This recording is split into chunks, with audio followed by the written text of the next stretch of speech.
kwa ile ameweza kutujalia tuone wakati kama huu. Shukrani pia kwa maana ameweza kuwa mweza, ametuwezesha ama ametupeleka tangia mwanzo wa kutana ya siku ya leo, ingawa tulichelewa kidogo.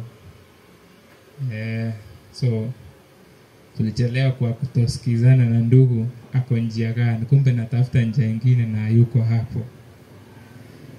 So ile ameweza kutendea mema, tumeweza kufika salama. So nashukuru manake nilipata amri 10 ikiendelea, na nikapata himizo kubwa sana kutoka amri 10. Leseni pia imeweza kutufanulia zaidi, ikaweza kutujenga.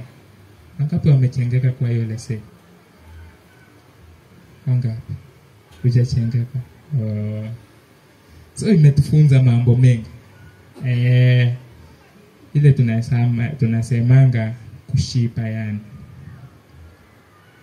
si kwa chakula ya kimwili bali kwa chakula ya wapi? Ya kiroho. So nimesimama kwa ajili ya jambo moja ama mbili. Na kwanza najua ya kwamba si kwa uwezo wangu niko jinsi nilivyo siku ya leo, bali ni huruma za Elohim kwa siku 6 ambazo ameweza kuniwezesha. Anapaswa kushukuriwa. Shalom. Amekuwa mlinzi mwema kwetu sisi sote kwa ajili ya afya yetu. Jinsi tulivyo ni kwa ajili yake. Zaburi 107. Kisha msomaji mwingine ili tuharakishe Wakolosai 1:12 ili tuweze kuelekea katika jambo moja ambalo nilipenda kuhusia sana. 107:1 nasemaje? Lele mafanya nini? 107:1 Psalms. Nisome pia Wakolosai 1:12. Yes. Tuweze kushukuru Bwana kwa kuwa ni mwema, kwa maana fadhili zake ni za milele. Hilo ni jambo nilikuwa natafuta sana, kwamba waseme hivi waliokombolewa na nani? Na Bwana. Wale aliowakomboa kwa mkono wa mtezi. Hapo hata itoshi ya kwamba waseme hivi waliokombolewa na Bwana. Sisi ambao tumekombolewa Bwana tunapaswa kumshukuru kwa kuwa fadhili zake ni za milele. Anatutendea mema. Wakolosai 1:12. Nasema inasema ya kwamba tukimshukuru Baba ambaye alitustahilisha tuweze kupokea sehemu ya urithi ya watakatifu katika nuru. Naye akatuokoa katika nguvu za giza, kisha akatuhamisha kutuingiza katika ufalme wa nini? Wa mwana wa pendo lake. Shalom. Ambaye katika yeye Yeshua Masihi tuna ukombozi, yani msamaha wa dhambi. Shalom. Kupitia yeye tuna ukombozi, msamaha wa dhambi. Wakorintho 15 mstari wa 1 hadi 3. Ili kwamba nimesimama kwa ajili tu kunena jambo moja ambalo si geni kwetu, kuhimizana kama ndugu, kama wapendwa ambao tuko katika njia hii ya imani. 15:1 Wakorintho wa kwanza. Basi ndugu zangu, nawaarifu ile injili ninawaarifu sasa ile injili ambayo sasa tuliweza kuhubiriwa, ambayo ndio mliokolewa, ambayo hiyo injili tuliweza kupokea, na katika hiyo tunasimama. Na kwa hiyo tunaokolewa kama tunashika sana maneno tuliohubiriwa, tusipokuwa tulifanya nini? Tuliamini bure. Hii habari ambayo tunahubiri kila siku hapa ni habari ambayo tuliweza kupokea ile mara ya kwanza tulipoweza kukubali ama kuamini ya kwamba hii ndio njia ambayo inatufaa. So hii ndio neno ambalo kila siku tunahimizana kama ya kwamba tuweze kujitahidi. Shalom. Manake Paulo pia alisimama akasema ya kwamba sioni kuwa nimefika. Ukisoma Filipi utasoma 3:12. Ya kwamba hata kama jinsi tulivyo, hata kama unajisikia aje, mfano mwema ni Paulo. Alifanya kazi kubwa, lakini yeye anasimama ya kwamba sioni kama nimefika, bali nafanya jambo moja. Ni jambo gani? Si kwamba nimekwisha kufika au nimekwisha kuwa mkamilifu, ama nimekwisha kuwa mkamilifu, bali nakaza mwendo ili nipate kulishika lile ambalo kwa ajili yake nimeshikwa na Kristo Yesu. Anasema ya kwamba nakaza mwendo. Alikuwa anasema ya kwamba si eti nimefika, lakini nafanya nini? Nakaza mwendo. Hiyo ndio himizo kwetu pia, kwamba hatujafika. Ile thawabu yetu bado hatujafikia. Ile inatupasa tufanye nini? Tukaze mwendo. Shalom. Inaendelea kusema aje? Ndugu, usidhani nafsi yangu kwamba nimekwisha kushika. Ila natenda neno moja tu. Yasahau yaliyo nyuma. Sisi pia tunatenda hilo neno ya kwamba tusahau yaliyo wapi? Yaliyo nyuma. Yachumilia yaliyo mbele. Tuweze kuona yale yaliyo mbele yetu. Nakaza mwendo. Nifikirie ile mende ya thawabu. Ya mwito mkuu. Ya Elohim katika Yahshua Masihi. Tunajua kwamba tuliweza kuitwa. Na si eti tulikuwa wana wazuri ama tulikuwa wana ambao walifaa mbele za Mungu, bali ni huruma za Baba wetu kwamba tuliweza kupata hii wito. Na kama tumepata wito, tuweze kuchikasa, kujidia bidii zaidi katika imani. Shalom. Tito 3:5. Kuna jambo hapo ya kwamba Baba wetu tu ndiye aliona ufema kwamba tuwe jinsi tulivyo.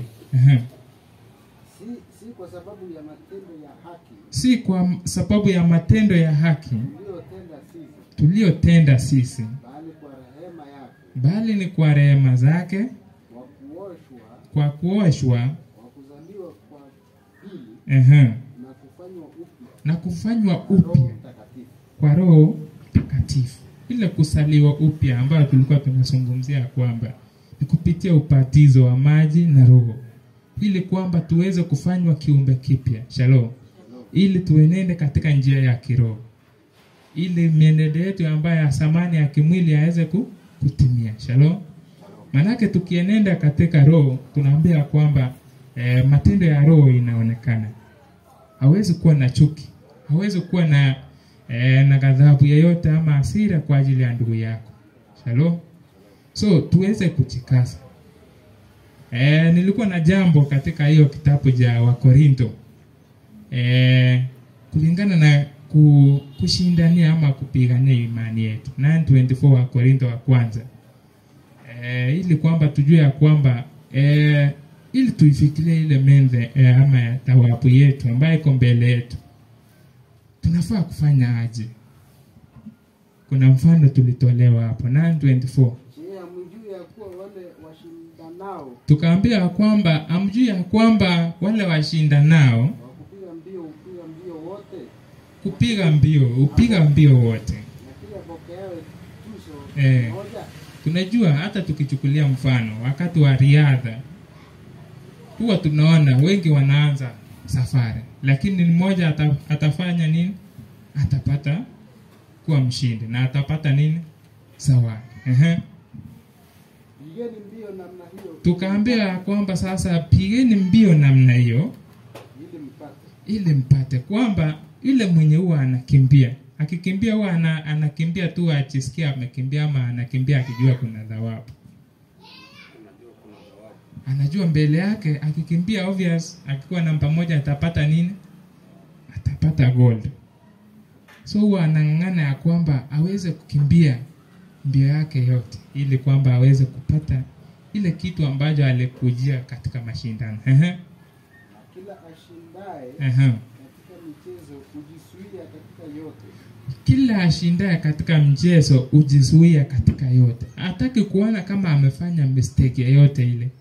Ukiangalia vizuri ukikimbia these short races kama 100 meters ama 200, unachunga sana usikose, manake ukikanyaga line ya mwenzio utakuwa umekuwa disqualified. So unang'ang'ana sana uone kwamba umeenda katika line yako sawa sawa. Na kila shindanaye katika mchezo ujizuia katika yote. Basi hao ufanya hivyo kusudi wapokee taji iharibika. Hao ufanya hivyo wapokee taji ambayo inafanya nini?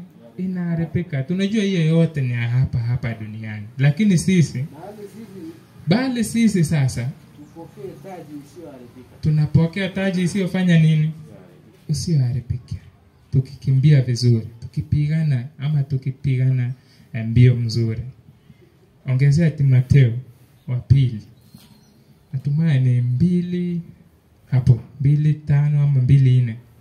Anasema hata mtu akishindana katika mchezo. Hata mtu akishindana katika mchezo pewe taji. Hawezi pewa taji asiposhinda. Shalom. Unajua tunachukulia mfano ya kwamba hata sisi tunapigana vita. Kuna vita za hapa duniani za kiroho.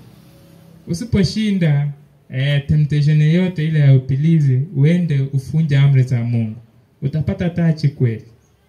La hasha. So tunapaswa kupigana vita vilivyo vizuri ili kwamba tuweze kufikia kupata thawabu. Endelea.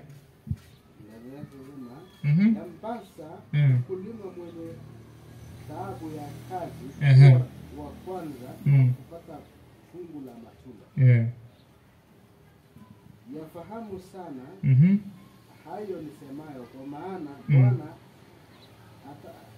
atakupa akili katika mambo yote. Haya 3 hapo 12.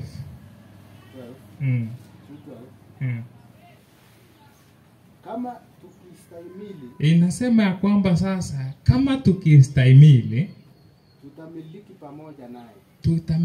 Tutamiliki nini? What will we inherit? Ni ufalme. Kama tukifanya nini? Tukistahimili yale yote hapa duniani, mateso nini, tutaweza kufanya nini? Kustahimili. Shalom. Endelea. Kama tukimkana yeye, yeye naye atatukana sisi. Atatukana. Tukimkataa yeye, obviously atatukataa. Kama sisi hatuamini, yeye hudumu kwa kuaminiwa. Yeye hudumu kwa kuaminiwa. Lazima tuweze kuamini yeye ili kwamba tuweze kupata ile thawabu. So wandugu, tuweze kuchikaza sana. Hata tunajua tukiwa hapa duniani kuna majaribu mengi. Especially we can call it this heavy world sahi. Ukienda kidogo hapa majaribu, hapa majaribu. Lakini kupitia kwake ambaye anatushangiliza daima, anatuongoza, umeshaepukana nazo. Shalom. Manake hii imani ambayo tulipewa, tuliambiwa tulipewa mara moja, na tunapaswa kuilinda hivyo hivyo ili kwamba isifike siku ya hukumu naambia kwamba sikujui. Manake tunasemanga ama unafanya jambo ama unamtukuza ile kwa jambo lolote ile, ingawa ile manajua ya kwamba haufai. Shalom. So tuweze kuchikaza sana. ingawa kuna majaribu, ingawa kuna nini, shida, dhiki lazima, lakini we must endure all those, ili kwamba mwishowe tuweze kupata thawabu.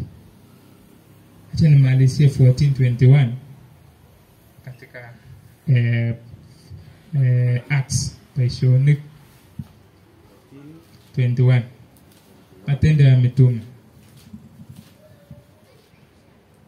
Pia kwamba Sema hata walipokwisha kuhubiri Injili katika mji ule na kupata wanafunzi wengi, wakarejea mpaka Listra na Ikonia na Antiokia, wakifanya imara. Hiyo ilikuwa kazi ya mitume, wanafanya imara kazi, roho za wanafunzi,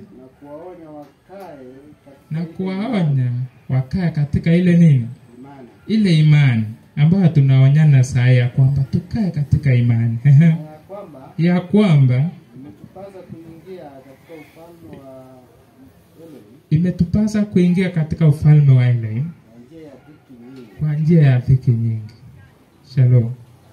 Lazima hiyo ni kitu ambayo hata Masihi mwenyewe alipromise ya kwamba lazima ukae ready uweze kupepa msalaba. Si ile msalaba alipewa, ni dhiki ambayo aliweza kupitia yeye, so tuweze kupepa ile ambayo Masihi pia aliweza kupitia, ili kwamba tuweze kuwa wana ambao wanastahili mbele zake. So sitachukua muda, ni asante sana wandugu, shukrani